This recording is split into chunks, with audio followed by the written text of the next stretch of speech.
ওম অখণ্ড সংহিতা বা অখণ্ড মণ্ডলেশ্বর শ্রী শ্রীমৎ স্বামী স্বরূপানন্দ পরমহংসদেবের উপদেশ বাণী প্রথম খণ্ড হইতে পাঠ। পৃষ্ঠা সংখ্যা 137। সেবকের যোগ্যতা।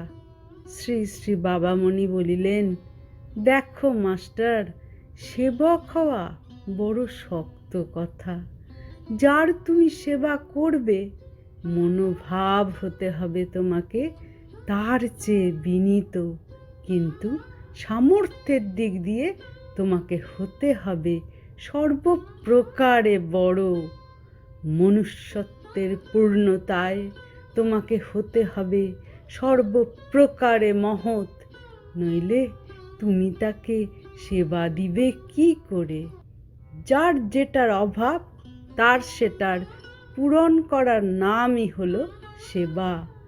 যেই জিনিসটার যে অভাব তাকে সে জিনিসটা না দিতে পারলে তো আর সেবা হলো না।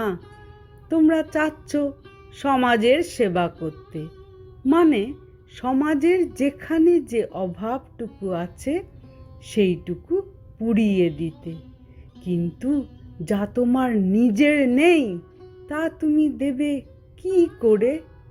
যে ধনের তুমি নিজেই অধিকারী নও সেই ধন তুমি অন্যকে বিলাবে কি করে?